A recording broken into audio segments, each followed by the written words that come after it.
boxing fans, you're about to enter the ring with Mr. Eric Villegas of TGB Promotions. Eric. Michael, how are you? Pleasure to have you with us here today. We are here at John Molina's Gladiator Gym. Yes, indeed. Johnny just finished 10 rounds of sparring? Yeah, 10 rounds of sparring. How do you think Johnny looked today? I'd like him to be a little bit more aggressive, but also we're working on things. Yeah. You know, he's working on things. But all in all, when you get 10 rounds of good sparring, there's no complaints, you know, because you're working on certain things. So, with that being said, I'd like what we did today. Very good. I'm actually very happy that Eric was here today because for a long time I've wanted to talk to this man, and this is a man who works behind the scenes in boxing. And so I'm going to let you kind of elaborate a little bit on that, but there's a lot of things in boxing that happen, a lot of behind the scenes action that most people don't know about, most people aren't privy to. And Eric is one of the men that is involved with TGB Promotions. And he's been here for quite a long time, so I'm going to just let him tell you, Eric, what is it that you do for TGB Promotions? Well, I wear a lot of different hats.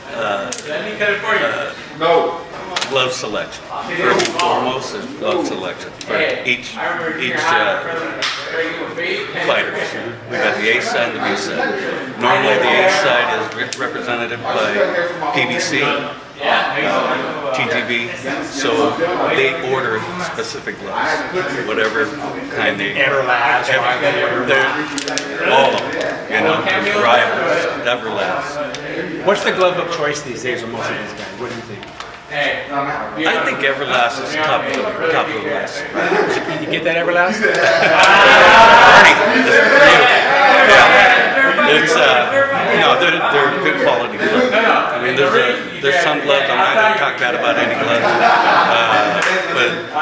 but when fighters do request them, I do see a high rise of Everlast being asked for.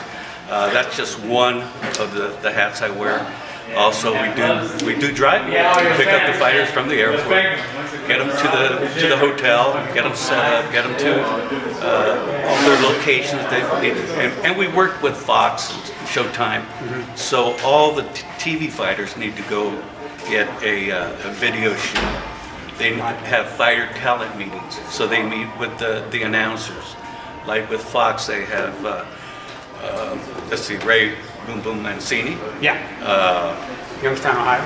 Yeah, there you go.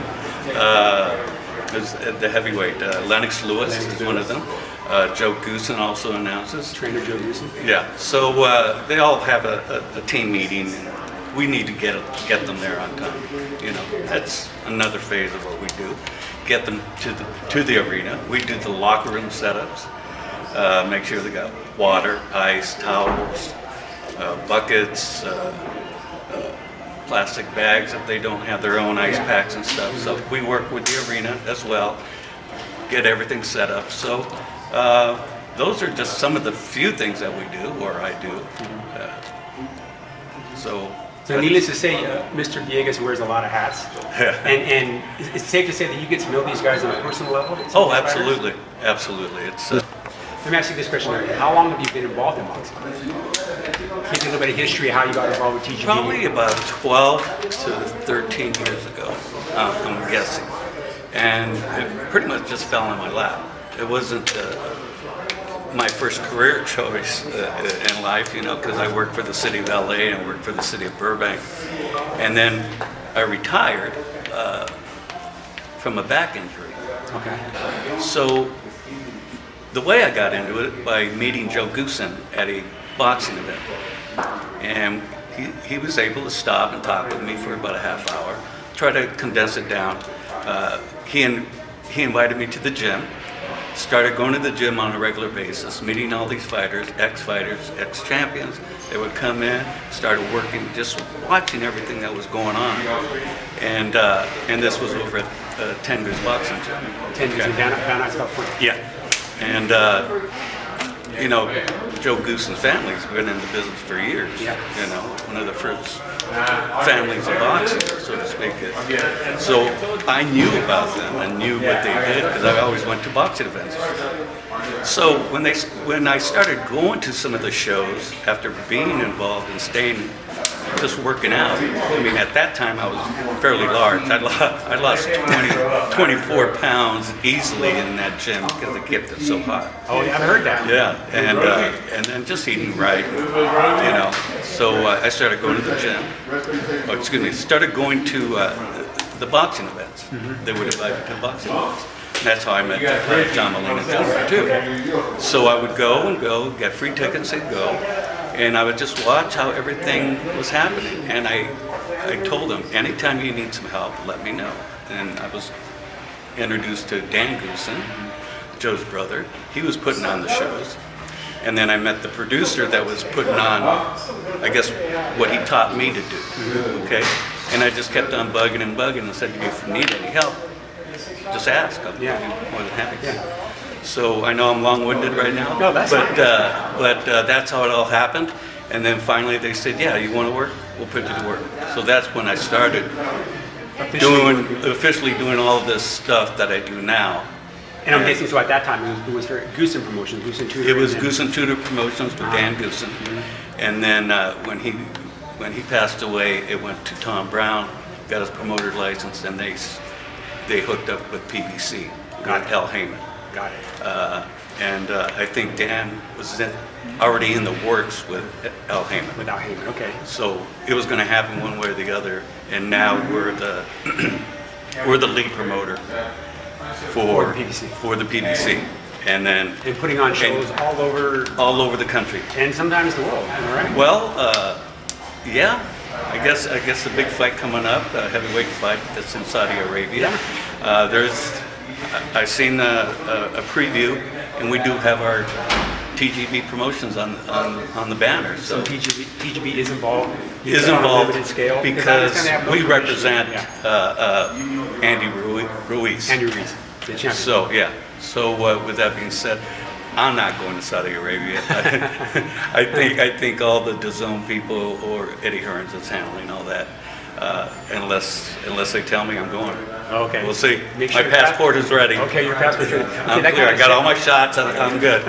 So that kind of segues into what I was going to ask how you got involved with John Molina, but you're guessing. I'm guessing you're saying that you met him through. I met him through Tengus Boxing, through Joe Goosen. Started going to a lot of his fights. Actually started working in the corner with Joe Goosen for John. And you know, John's moved on to different trainers, and I just kind of followed him along. And me and Robert Alcazar, we have a good understanding. He knows I worked the corners with John. I've been on some memorable fights with John. Some wins, some losses, but all in all, it's been a good ride for us. It's been good communication with good friends, actually like family. That's great. And I know all of his daughter's family. Oh yeah, that kind of leads me to when you're saying memorable fights with Johnny. I mean, aside from the fights with John Molina, and you can even include that one if you like, what is the most memorable, if you can just think of one memorable fight or one memorable moment working behind the scenes or pre-fight, post-fight, anything that really stands out? I'm very proud of some of the fights I've participated in, whether it's backstage or in the corner. With John, memorable fights, I'll say the Matisse fight at StubHub Center. Fight of the year. Fight of the year. 2015 or 2014, I believe. 2014 fight of the year. Actually worked the corner on that. Okay. Johnny's fight in Las Vegas when he fought Nicky Bay, which he was losing every round, as we all know, and then pulls it out in the final round, which was amazing in itself. The other one, the one right behind us, Ruslan Provodnikov. In upstate New York, right? Yeah, I was in the corner for that one as well, so that's good. So those are all great memories with me and John, and hopefully all the future fights that he has are going to be memorable as well. Now the ones that do stick out that I was participated in, I'd say Wilder Fury at the Staples Center. Yeah. That was huge. Even the walkout, when they came out, it was electrifying. I got goosebumps on how they both came out of their corners and with the music and the lights and everything. That was a great fight. Actually, I think we actually sat together for a few minutes during that fight, during one of the prelims. I think maybe we did. Yeah, but that was a memorable night. Yeah, and then the other great fight that occurred that I took part in was Mikey Garcia, Earl Spence at Dallas Jury's World stadium. And what was it, 47,000 people attended? Yeah, close to 50 there. Wow. You know, we know it holds more. Yeah. But that was, just to say you worked that building, worked the Staples Center, worked the MGM Grand. Those are, Barclays Center, of course.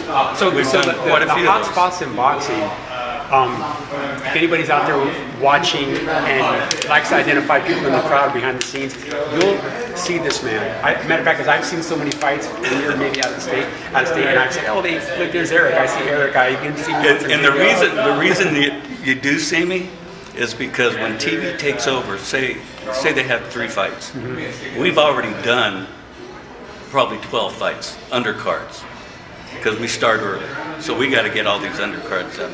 You know, this upcoming fight, we have like 17 fights, I think. Wow. So, and TV's only going to put on 3 or 4 TV fights. And Johnny's is the first fight on the pay-per-view card, is that correct? I am not sure of the order, to be honest with you. But, you know, the reason you do see me ringside sometimes is because we're done with our work, so to speak. We got all these fights already ready. They already got their hands wrapped, and they've been in and out of the ring. They already fought. Yeah. So now we can kind of watch the TV fights because TV takes over, and we've already done all the legwork, and the fighters are ready. So we can go sit down and watch the main event, co-main event, and then if there's a fight afterwards, we're up and ready to go get the next fight if there's a fight at the back end of the fight. So needless to say, even though it's in a sport, like, you know, boxing is my favorite sport, it's not always fun because it's work. Yep. It's not just standing around and being a fan. It's work. It takes a lot of people to pull it off. It's amazing how many people are there to pull together and put the show on. Yeah, and that's how we started this segment. Was there's a lot that happens behind the scenes that if it wasn't for people like Eric and TGB Promotions and all the people behind the scenes, I mean, the fluidity and the show, the entertainment that we experience as fans and involved in this game, it wouldn't come off the same way. Well, the thing is, it all starts when the matchmaker makes those matches, and now we got to get these guys medically cleared. So, you know, they got to get their blood tests, MRIs, and stuff like that. That's another thing that we do. If they're not done, we have to make sure they get done. Glove selection, things of that nature. So the process for you, the work doesn't start the day of the fight. The work starts weeks before. Weeks before. Getting the fighters ready. Yeah. And the people in the office getting the travel. They have to get them on the plane. They got to get them hotel accommodations per diem. They got to get it. Yeah, there's a lot of working parts. That leads me to the last question we're going to have for Eric. Basically talks about the immediate future. Immediate future for you, immediate future for TGB Promotions, and not to look too far ahead, but the immediate future for John Molina. What do you think going forward? Maybe you could start by telling us the next fight that you're going to be working. Well, the next 2 fights that I'm aware of is we have a Bakersfield fight on the 21st of September. Okay. Headliners are going to be Kid Chocolate, Peter Quillen with Alfredo Angulo. That's the main event. That's the only one I'm aware of. And how's Bakersfield fight crowd? I know they've had some fights there before. I think, matter of fact, Johnny fought in Bakersfield once. I think he has. Yeah, it's a nice arena. You know, it's an old theater, and hopefully people will show up. You know. Yeah. It's just a nice vibe. It's a nice fight. It's a nice fight. Moving on from the 21st, what happens after that? Well, the next fight is actually John's fight on the 28th. Headliners there, Earl Spence Jr. and Sean Porter. Great fight, great pay-per-view. Yeah, I can't remember who else is on the card right now because I've been concentrating. Benavidez, Durrell. Oh, that's right, Benavidez, Durrell. And then of course, Johnny and Josecito. Yeah, which we're looking forward to. Very forward to that. Yeah. Okay, so we're gonna kind of put you on the spot here real quick. How do you see that fight playing out? What are you envisioning on the 28th when John Molina steps into the ring with Josecito? I think with both of them knowing their styles and knowing what they bring to the table, it's gonna be fireworks. It's gonna be whoever hits someone the hardest first. Yeah. You know, shakes them up a little bit. It's hard to predict. I mean, look, the last fight John had was with Omar Figueroa. They said the scorecards were off on that. Yeah. Okay. They said he lost 9 rounds out of 10 rounds. Yeah.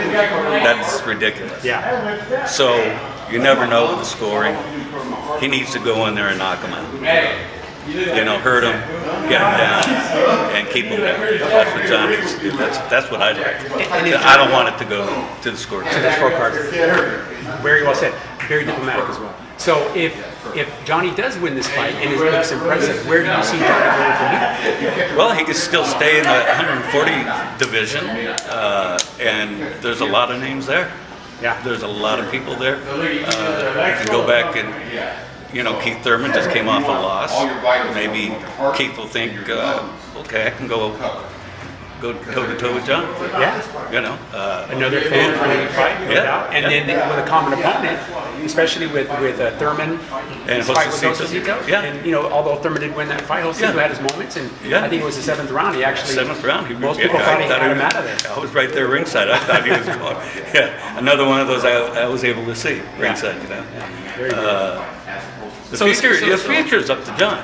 You know, how he puts the work in, and right now he's putting in the work. He's doing the running. He's doing everything that we want him to do. Robert Alcazar is his trainer, and he's happy with what he's doing. John's happy with his life and his wife and his kids. You know, and that's very important. Oh, absolutely, absolutely. And he's got his own gym, so he only lives 15 minutes away, and it's still convenient for him. His kids come here and watch, play around in the ring afterwards. It's a great time for John. You know, we all know fighters, boxers' lives are forever. You know, their careers are forever. So hopefully, you know, 3 years from now, he'll retire and do his thing.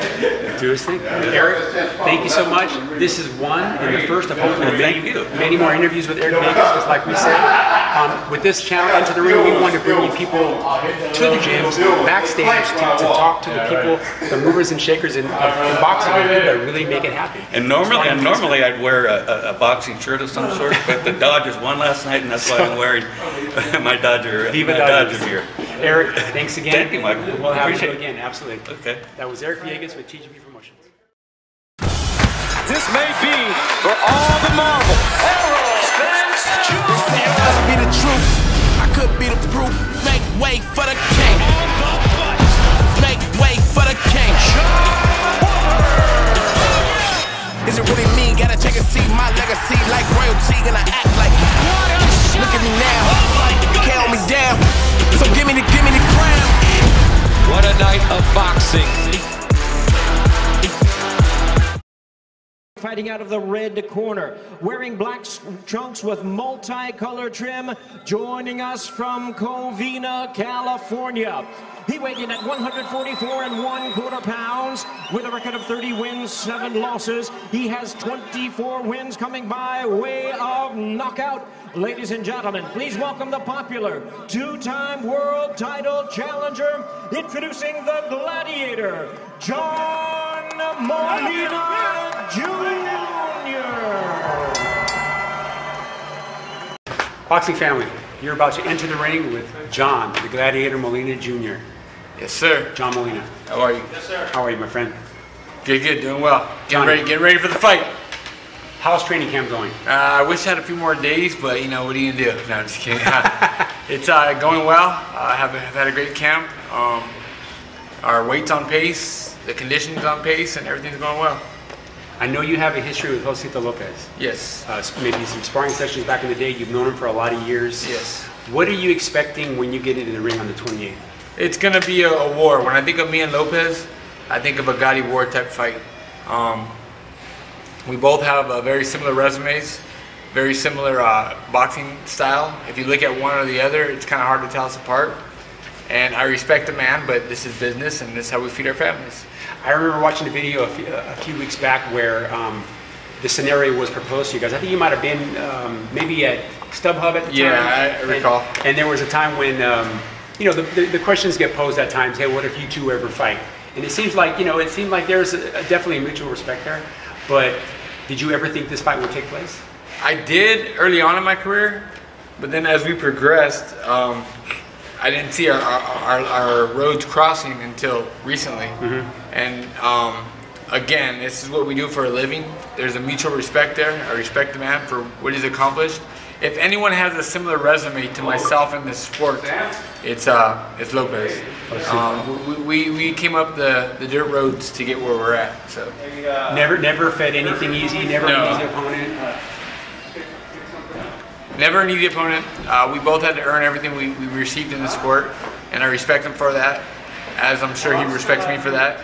And again, there's no hard feelings, there's no bad blood, but just the competitiveness alone is going to bring this fight to set the standard and set the bar for that night. I mean, if you throw a trash can in the ring and we have a ball of tissue, me and him are going to compete to see who can make it in there better. Yeah. And that's just us as individuals. You're competitive by nature, and I think you would have to be to have a long and successful career like both of you have had. Yes. Especially, like you said, coming up the road where you're maybe at times considered the opponent, not the A side. Of course. So you guys have both had to take advantage of every opportunity, and it's led you to where you're at now. That's exactly what I mean. We both were never handed anything in this sport.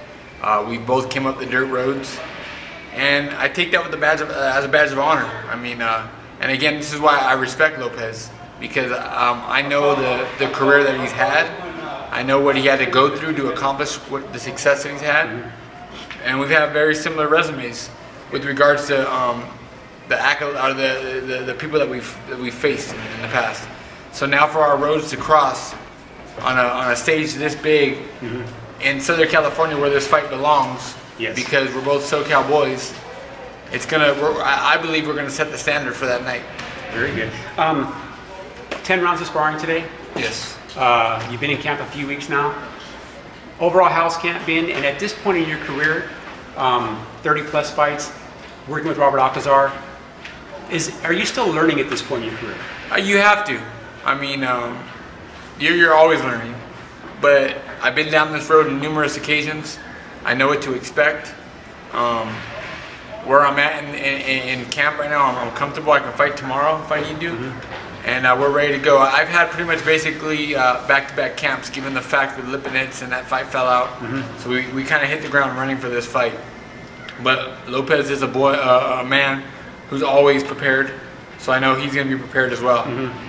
And it's going to be a good fight. And Robert is, again, at this stage of my career, you can't teach me how to fight. You can give me pointers on what to do in a game plan, but and be those eyes outside of the ring for me. And Robert knows that. Again, I'm a 13-year veteran, so you're not going to teach me how to fight. You're going to give me a game plan. A game plan. A game plan, yes. Understood. Now with Robert Alcazar, you guys, I've heard the story numerous times, but if you want to elaborate a little bit on, you met Robert years ago when you were first coming up, and then circumstances kind of led you guys in different directions. He was working with other fighters, and then I believe just as recently as a couple years ago, you started working with Robert Alcazar. How has it been overall, and what kind of led you to making the choice to have Robert in your corner? My whole career, I've always traveled in regards to training. I've always traveled the valley, far distances, and being at this level of competition, it would take a number on the body to travel 3 hours in traffic, have to do strength and conditioning, do boxing and doing all that. It would definitely, it would most definitely take a toll on myself.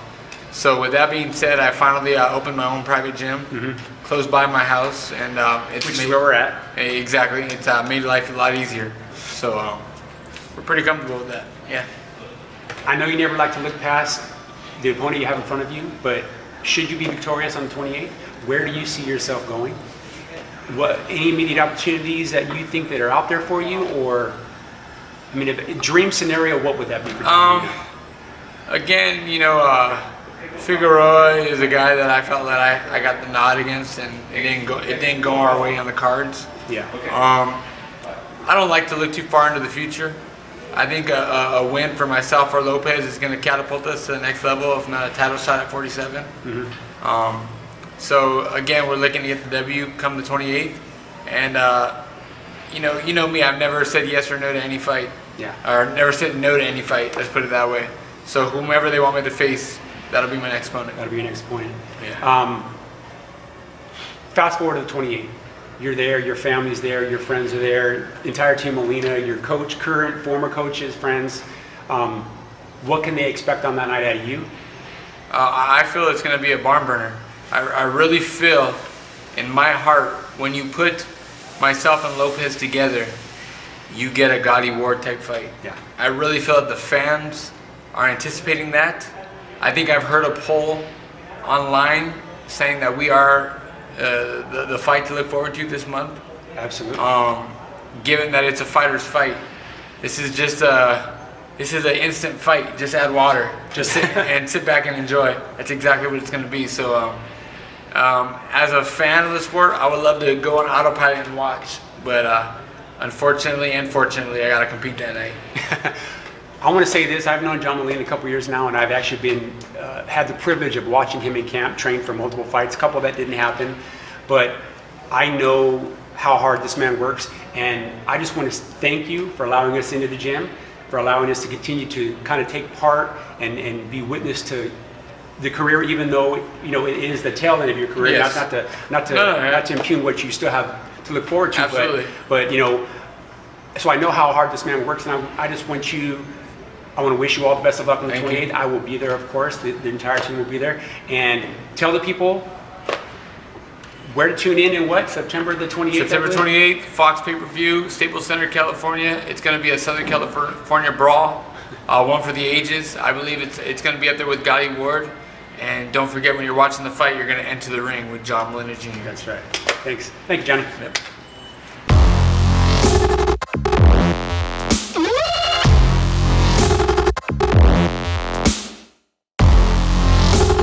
Gentlemen, from South Whittier, California, introducing George ACOSTA.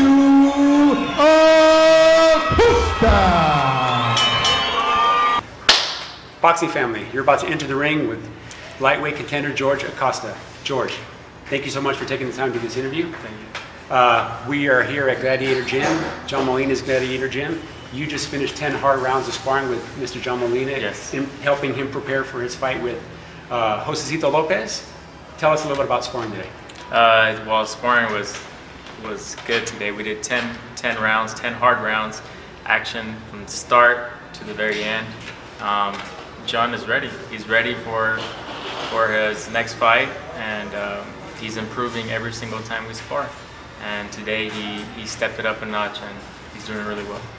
So this is I've seen George spar multiple times here at this gym. Tell us where you compete. What division you compete at? 135, is that right? Yes, I compete at 135. I've been there since, well, I just recently turned pro about 2.5 years, and yeah, I compete at lightweight. I've been there, and that's the way I feel comfortable. Do you have any fights coming up, George? Nothing scheduled yet, but we're hoping mid-October. Mid-October. And then are you signed with any promotion at the time? Yes, I'm signed to Thompson Boxing Promotion. And for those of you that don't know Thompson Boxing, he's a local promoter here in Southern California. Yes. He puts shows on. I believe he still puts the shows on at the place in Corona, is that correct? Yeah, Corona. They have the Corona and Ontario. Those are their main spots. And basically what Thompson is, I mean, if you could elaborate a little bit of what Thompson is, they're a promoter here, very successful in Southern California. Yes. Responsible. In fact, I think, if I'm correct, Josecito Lopez started his career with Thompson Boxing. Yes. Am I right? Yes. Thompson kind of came up, and of course, through the years, has progressed and signed, maybe some of the larger promotions. And that's not to discredit Thompson, but there were some of the small local promoters, Thompson being one of them. Yes. How's the experience been so far with Thompson? Thompson treated me well. It's been great. I've been with them for a little over a year. I signed with them after my 4th pro fight, so my 5th fight, and they're good people. They treat me right. They treat my team right, and I'm very happy to be with them. Very good. Where do you train? What is your main gym that you train? Yeah, my home gym is Maywood Boxing Club. Maywood Boxing. So you're local here. You live locally? Yes, I'm from South Whittier. South Whittier. So you make the trip to Maywood and yes, you train daily. Yeah. What is your life like outside of boxing, and what got you involved in boxing? Yeah. So outside of boxing, well, this is pretty much my whole life. If I'm not boxing, I'm either coaching boxing. So you working with some younger kids? Yeah, I work with kids, adults as well. So I coach a little bit. I love nutrition, so I love learning about nutrition as well. I started boxing. I got introduced to boxing when I was... Sorry about that, folks. I got just John Molina being John Molina. So I got introduced to boxing when I was 9 years old. I took a trip down to Mexico, and 2 of my uncles were former professional boxers. So I was in Mexico, and they took me to a local gym. I always played sports growing up, you know, soccer, baseball. I was in karate, every sport. But I went to Mexico, took a trip. My uncle took me to a local boxing gym, and that was it right there. That was it, huh? I fell in love with the sport. I came back, and I joined the Sheriff Academy in Whittier, and that's where I started. Oh, very good. So, okay, so hoping to have a fight sometime in mid-October. You fight in the 135-pound division. 135. Is there anybody that you aspire or whose style you try to emulate coming up? It could be a present fighter. It could be somebody from years past. Yeah. Is it your uncle? Is there any names out there where you say these are the fighters that I admire? There's many fighters that I like to study, and one of them that I really like the footwork is Lomachenko's footwork. I really like the way he moves. I really like Miguel Cotto. You know, he throws combinations and moves to the side. Doesn't take punishment. Very smart fighter. I think those 2 are my biggest. That's 2 good role models. Yeah. I mean, if you don't mind me calling them role models. Yeah, exactly. Yeah. Let me ask you this: I've seen you spar John Molina Jr. Are there any other fighters out there you've been in camp with that you can tell us the names and how that sparring went? Anybody else that the general public might know? Yeah. Well, I sparred many fighters. I think probably the toughest one, I'd say, or the one that gives me the most trouble is Javier Molina. Oh. Yeah, Olympian. Now I know there's brothers, right? There's Oscar Molina. Yeah, and there's Javier. Javier. And if I'm correct, Oscar Molina fights at the heavier weight, correct? Yes. So Oscar was actually here sparring Jaime Munguia for a few different camps when he was working with Robert Alcazar. He was sparring, I think, prior to the Liam Smith fight, and then prior to the Inoue fight. What's it like sparring him, and why did he give you difficulty? Because he was an Olympian, right? I think one fought for America, Mexico, the other for Mexico. Yes. Very skilled fighters. Yeah, I sparred both of them, but Oscar's, the heavier one, stronger. Javier, I've done a lot more rounds with Javier. He's lighter. And it's just difficult because I feel like my specialty in boxing is my footwork and my boxing ability, and he's just a really good boxer, and he has really great footwork as well. So it's a very, how would I say, it's very competitive. Who's gonna make that first mistake, and it's really back and forth. So let me ask you, talking about future fights coming up, of course we know Johnny's fight on the 28th on the undercard of Errol Spence, Sean Porter. Let me get your prediction on the main event that night. Who do you think takes that fight? Spence or Porter? I think Errol Spence takes that fight. Why do you say that? I don't know. I just feel he's a more well-rounded fighter, and I feel like maybe this time right now. Yeah, I think exactly. It's time. Just this time. How do you see Johnny's fight with Josecito Lopez going? That's going to be a war for sure. That's going to be a war. Style-wise, they match up. Yeah, perfectly. Style-wise, they match up perfectly. You know, he said it best. Gotti war type of fight. If we can get even a fraction of that fight on the 28th, I think that alone right there would be worth the pay-per-view. Oh, for sure. Do you agree? That should have been the main event. For sure. George, I want to thank you. Like I said, this is the first of many interviews we're going to do with George. Maybe we could take a trip down to your gym in Maywood. If not, next time you want to come here, if you do some sparring with George or the other fighters that are in camp here, we definitely have to sit and talk with you again. When you do have that next fight, let us know, and we'll do everything we can to help promote that fight. Do you have any social media that people could follow you on? Or? Yeah, at George ACOSTA 562 on Instagram. And that's at George ACOSTA 562, like the area code, right? Yeah, 562 exactly. Got it. George, thank you so much for being with us. Thank you again for your insight, for helping Mr. Molina Jr. And we'll get back in touch with you guys when we got some more information on George ACOSTA. Thanks a lot. Well, that concludes our initial installment of Enter the Ring. I want to thank you all for tuning in. On behalf of my brother AJ Rage and myself, I want to thank you guys for continuing to follow us and showing us your support. Please continue to do so and spread the word. If you're a fighter or a trainer, manager, cut man, and you'd like to be featured in a segment, please reach out to us directly at entertheringshow@gmail.com. For everybody here at Gladiator Gym, and for all you out there watching, we'll see you next time.